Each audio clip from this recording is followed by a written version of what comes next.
Monsieur Nanda Gotalou, c'est ça? C'est bien ça. Voilà, qui est, si j'ai bien compris, responsable culturel de la communauté tamoule. De l'association culturelle tamoule. De l'association culturelle tamoule.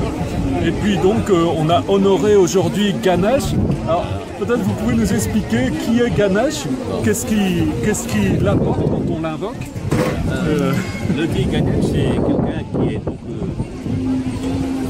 quelqu'un qui est un peu discret, en même temps qui est très puissant.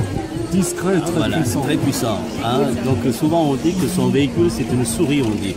Alors vous voyez la grandeur de cette personne, ça contrarie avec la petitesse de cette bête-là, de cette bestiole, la souris.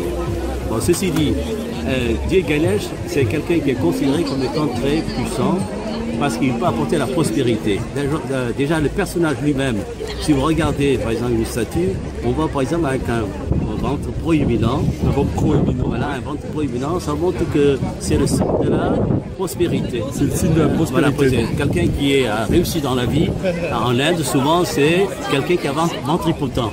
Bon, nous, en vieillissant, nous prenons du ventre, mais en elle, parfois, même en étant jeunes et riches, parfois ils prennent du ventre parce qu'ils ont réussi dans leurs affaires.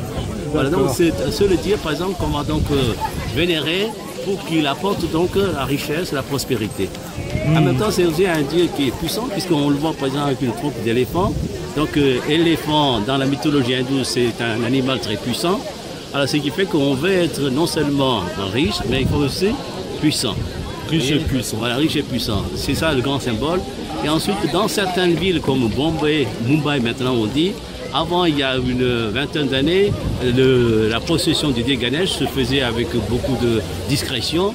Mais en raison, par exemple, des luttes contre les musulmans, alors donc les hindous voulaient manifester aussi leur présence forte et nombreuse, aussi leur puissance, ce qui fait que le dieu Ganesh, quoi qu'il soit petit, mais on le représente toujours avec une statue gigantesque, où on le promène donc comme aujourd'hui, mais dans les grandes rues de Bombay. Après, on va aller, par exemple, jeter dans l'océan. C'est pour dire que, tout simplement, ce qu'on peut retenir, c'est un Dieu qui est discret, mais qui est très puissant, que tous les gens vénèrent pour qu'il apporte donc cette prospérité, cette richesse. Voilà. D'accord. On s'en remet à Ganesh pour passer tous ces obstacles et avoir vraiment en même temps, quand les jeunes, par exemple, qui vont aller passer leur examen, s'il leur arrive, par exemple, de passer devant un temple où il y a Ganesh, ils vont aller faire aussi, ils vont aller prier.